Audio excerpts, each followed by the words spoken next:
ओ सारा संसार, पूरा जग एक शोक में डूबा हुआ है, दुख में डूबा है। प्रसन्नता की तलाश में बेचैन सा हुआ घूमता है। घर घर में अशांति, क्लेश, दुविधाएं, मन शांत नहीं। हम ठीक से समझ ही नहीं पाते कि हम क्या है, हमारा शरीर क्या है।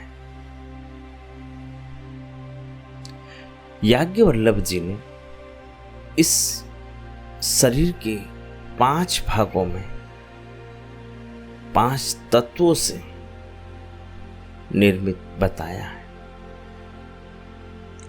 यह शरीर कपाल, चर्म, आंतें, अस्थि, मांस, नाखून ये पृथ्वी तत्व के अंश हैं।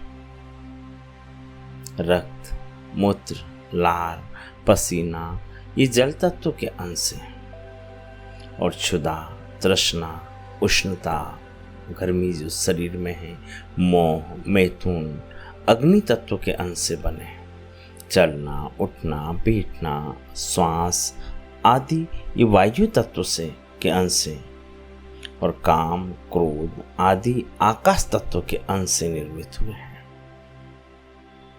ये 5 तत्व से निर्मित यह शरीर हमारे भीतर 5 देवताओं की शक्तियां जल, पृथ्वी, अग्नि, वायु और आकाश।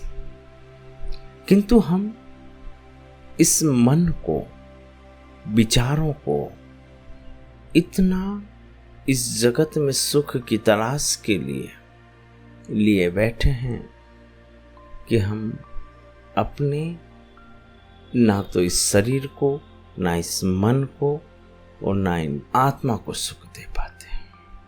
हम सुख की आकांक्षा तो लिए बैठे हैं, लेकिन हम अपने को स्वयं थोड़ा जाने तो शायद हम सुख भीतर ही खोज पाएंगे।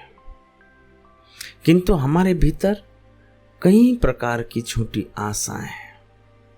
हम जानते हैं कि ये सारी कल्पना है, ये झूठी है, किंतु हम बार बार दोहराकर उन झूठी आशाओं को सत्य में समेटने का प्रयास करते हैं।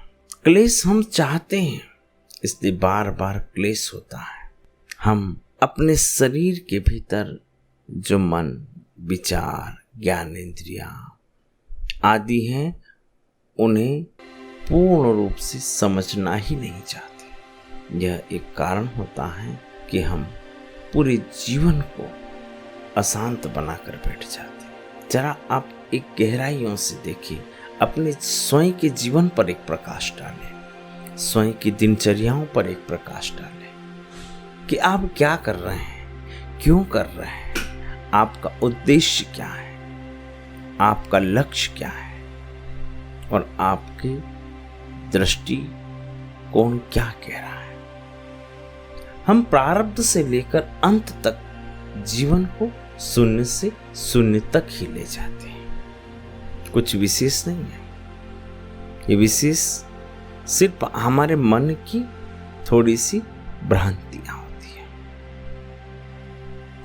जितना भी आकांक्षाएं हम लिए बैठे हैं और जितनी बड़ी बड़ी आकांक्षा लिए बैठे हैं, मनुष्य उतना दुख को समेटता चला जाता है।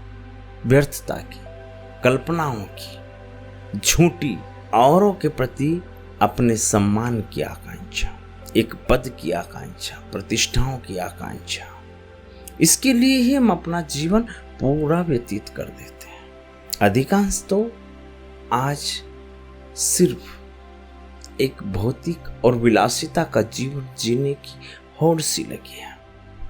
और यह होड़ धीरे धीरे हमारे परिवारों में इस तरह आ गई है कि हम अपने परिवारों को जोड़ना भूल गए। हम एकांत चाहते हैं और एकांत में हम आनंद भी चाहते हैं।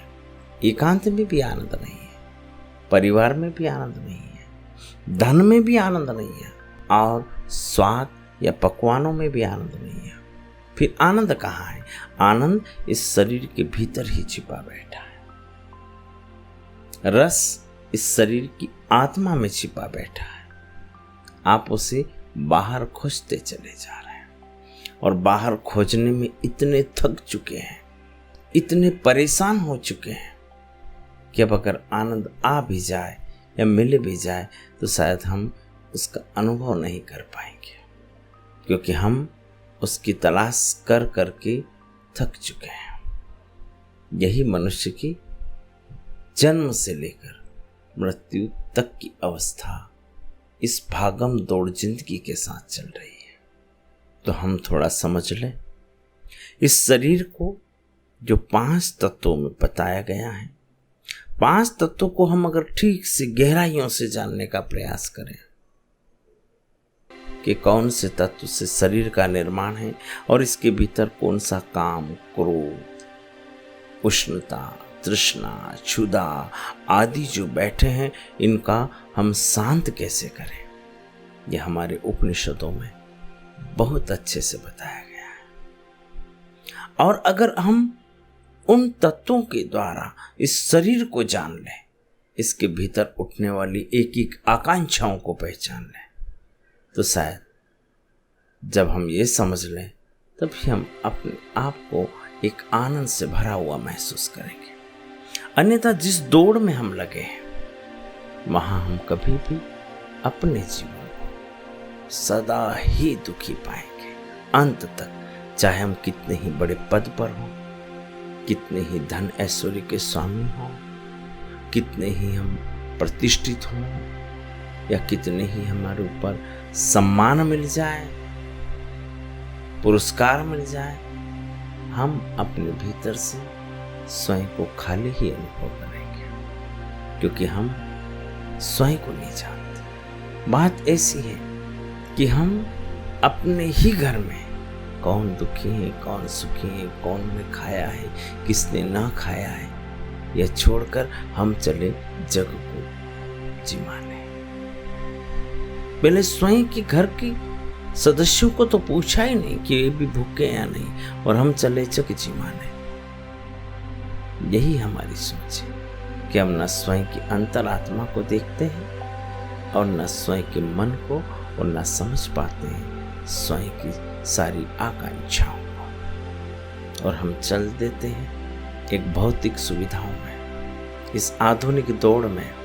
और अगर इस दौड़ में ये दुनिया चलती रही अपनी संस्कृति को छोड़कर, सब कुछ यही है, यही आनंद है, न कहीं स्वर्ग है न कहीं सुख है, ऐसी ही कल्पनाओं की हम दौड़ में चलते रहें, तो क्या इस दौड़ में सुख मिलेगा? नहीं मिल सकता। क्या हम कुटुंब परिवार को सुख दे पाएंगे? नहीं दे पाएंगे। किसान पूरे जीवन परिश्रम करता है और अंत तक भी सुन नहीं पाता है। व्यापारी भी यही, राजा भी यही, सबकी यही हाल है। मनुष्य आने वाले और समय में पागल होता चला जाएगा, मूर्ख होता चला जाएगा, सुख कहीं नहीं दिखाई देगा। क्यों जी रहा है, क्यों जीना चाहता है, ऐसी बातों को कभी समझ ही नहीं पाएगा, और धीरे धीरे ना उसे भीतर सुख दिखेगा और ना जगत में। बस वो धन कमाकर उन धन से सुख की तलाश खोजेगा, लेकिन वो सारी तलाश कुछ क्षण के लिए होगी, कुछ पल के लिए होगी। किंतु हमारे उपनिषद हमें बिना प्रयास के भी इस जीवन को बड़ा सहज, सरल, प्रेम और आनंदमय बनाने की मार्ग देते हैं। बस इतना ही। ओम